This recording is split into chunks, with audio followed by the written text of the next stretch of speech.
Hey, my name's Fernie, and I'm the pastor here at Mid-City Church. I am so glad you are joining us for worship today. Listen, before we jump into worship, I want you to pay attention to these announcements.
Hey, my name's Katie. I'm so glad you're here today. As we get started with worship, I want to invite you to take out your cell phone and text the word HERE, H-E-R-E, to the phone number 225-307-0662. When you do that, you will get a text back with a link to fill out a Connect card. I just asked you some basic information so we know who's here today. You'll also get a text to fill out a giving card. Here at Mid-City Church, we consider giving to be a spiritual practice. I want to encourage you to do that today. So we have two upcoming events that I want to invite you to. The first one is on Saturday, and that's December 18th. It's in the morning at 9 o'clock at our main campus, 930 North Boulevard. Here in Baton Rouge. We'll be packing food boxes for families who need a holiday meal this year. It's really fun. It's kind of like an assembly line style. We get it done really fast, and it's a great giving mission activity for the whole family, so I hope to see you there. I also want to invite you to our Christmas Eve gathering. Our friend Rhonda joked and called it Christmas Adam, because why doesn't Adam get a day too? And so that's going to be on December 23rd at 6:30. We're going to meet at Be Nice Music, which is on Capitol Heights. We're going to have a campfire, Christmas carols, s'mores. It's going to be a great time. And we're all going to wear ugly Christmas sweaters. So I hope to see you there.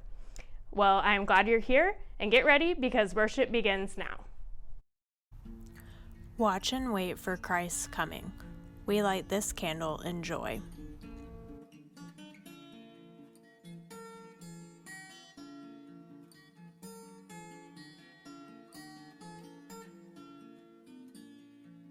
To those who live as exiles from home in a dark time, to those enslaved as exiles due to others' oppression, the Lord speaks the joy of good news. A reading from Zephaniah. Sing aloud, O daughter Zion, shout, O Israel, rejoice and exult with all your heart, O daughter of Jerusalem. The Lord your God is in your midst, a warrior who gives victory. He will rejoice over you with gladness. He will renew you in his love. He will exult over you with loud singing as on a day of festival. Rejoice in the Lord always. Again I say rejoice. Sing praises to the Lord, for God has done gloriously.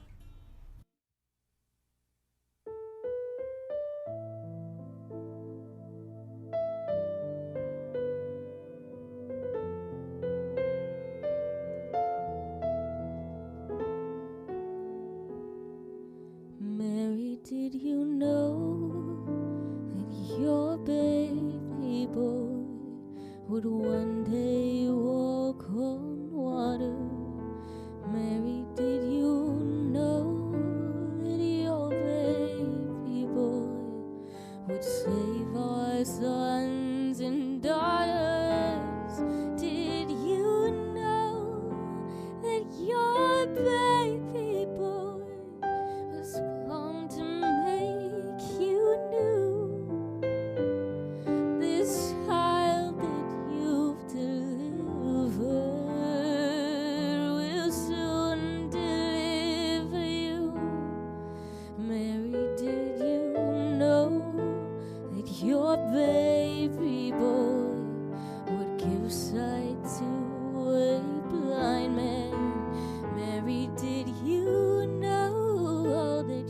baby boy would calm a storm with his hand. Did you know that your baby boy has walked where angels trod? When you kiss your little baby, you've kissed the face of God. Mary, did you know?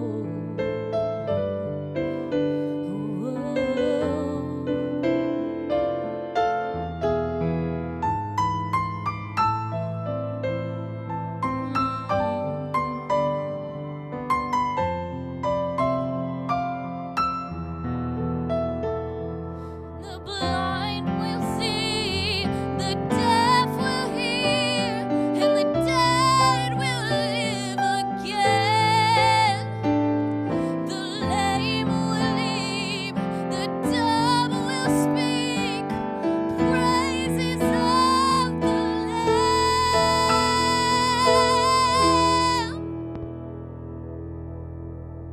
Mary, did you know your baby boy is Lord of all creation? Mary, did you know that your baby boy would one day rule the nations? Did you know that your baby boy is heaven's perfect lamb? The sleeping child you're holding is the great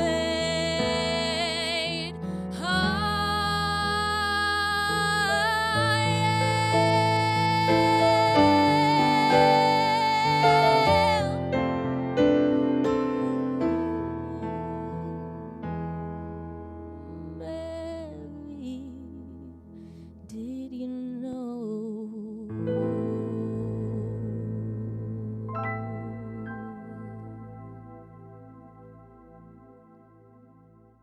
Hey friends, I'm so excited for my conversation with Mike today. It's about letting go of perfection. And I don't know about you, but for me, as I was answering my call to ministry, there were times in my life when I thought I'm not qualified to be in ministry because my life isn't perfect. And I know not everybody's called into ministry or full-time ministry like I am, but whatever you've been called into, maybe at times you have felt like you can't do that because your life hasn't been perfect, or you have thought to yourself that you're eliminated from certain things because your life isn't perfect. Well, today in my conversation with Mike, we talk about the importance of letting go of this need for everything to be perfect. And we also talk about the importance of having people around us who are willing to help us and mentor us and support us, especially through seasons that aren't perfect. So I really hope you enjoy our conversation between Mike and myself. So week 3, we'll look at this next chapter called Giving Up on Perfect. And the theme that I kind of got out of this book was that God uses our painful experiences to become the seed of hope for someone else's miracle. Now, I said last week that I would tell you which one of my favorite chapter is. It's this one. This is my favorite chapter. And you and I have talked a little bit, Mike, but I have been through a lot of painful experiences in my life. And I'm not going to say that I have experienced the most pain or the deepest pain, but I've experienced some deep pain. I was diagnosed with depression in 2011. I thought I ran away from it. Well, that's the wrong language. I thought I overcame my depression in 2012, only to realize I had just masked it. I was ignoring it, and it came back with a vengeance in 2013. And that's when I realized I need to counseling needs to be a central part of my life. I need to have accountability, people that hold me accountable. I need to have conversations with people. Like, depression is strong in my life, but depression doesn't have me. I have depression. You mentioned that in your chapter. Like, at the end of the day, because of who God is, I'm in charge of my depression. But you mentioned something in the book that it's through those experiences that God can do something special, and God and that special being we can speak hope into other people's lives. So can you talk a little bit about that? And then I have a follow-up question one for of the you. things I heard so often is you've heard me talk a lot about how Carolyn and I, we're in our 50th year of marriage right now, and it's a really good marriage. But at year 20, we almost got divorced. And it's the same thing, I always challenge you with your own relationship, because especially in ministry, and it's really dysfunctional, is we can blame God. Well, you're gone night, you work too many meetings, well, hey, God's called me to do this. Well, that's dysfunctional.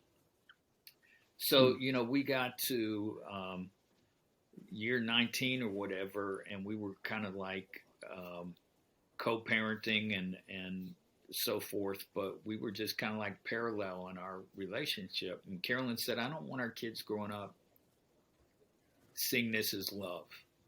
And we really contemplated divorce. And June 1st, 1992, we said, this is year 20. Our marriage is going to come first.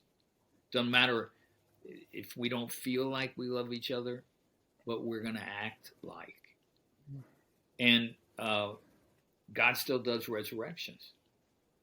Like I said, we're in our 50th year. August, we'll be married 50 years. And sharing that and being open about our struggles, our own struggles and pain. Even this past week or this past month when I was preaching at Gainesburg, and I was talking about the budget as a moral document. I said, hey, I'm not perfect at this. I love those $100 and some $1,000 Mercedes sports cars. So I bought a 2006 for $17,000. Did I need it? No, but I share these things, So in 06 it cost 90 some thousand, but when they're 15 years old, you see, and I love it, So I think, and Francis of Assisi is my patron saint. And I read about those dudes and I go, but I think, Fernie, as we grow together in community, and we begin to understand God's unfailing love. I'm not talking about cheap grace, because when I felt that I knew that it was going to be risky for me to work in Darfur in a war zone, because God was calling me to do that, I was willing to do that. So, but I think is when we think of perfect, because I read about all these saints, these, like St. Francis and those kind of people, and I go, or Mother Teresa. But even then, she said she felt the absence of Jesus and God for like 40 years. And she did it anyway. Yeah. Just that is a help to people like you and me.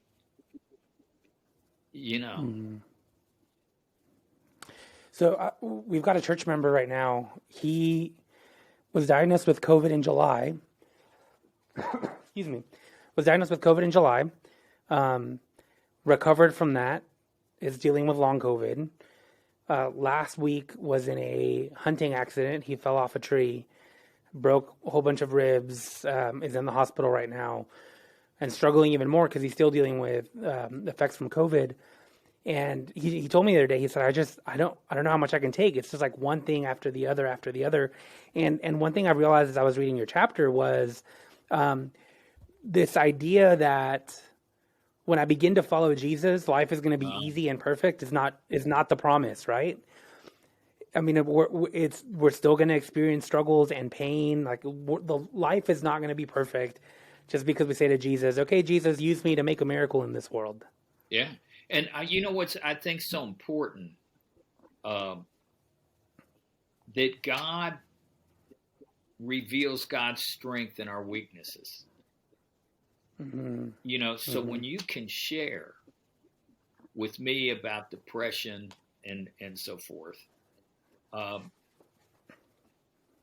and I see, wow, God uses you in a big way, but you deal with everyday life done, you know.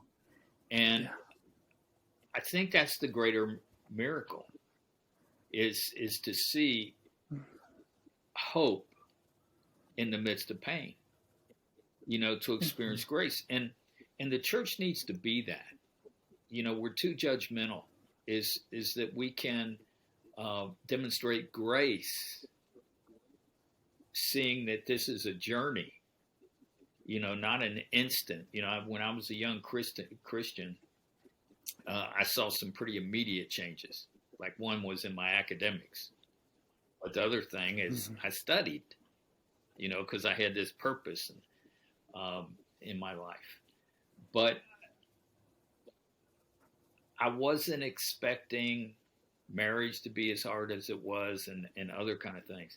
And what I see now is more of what John Wesley called sanctification, you know, in our Wesleyan heritage, is that we're justified by faith, but sanctification is this lifelong journey, you know. And I still have a ways to go at age 70. Yeah. Yeah, we all Yeah. do.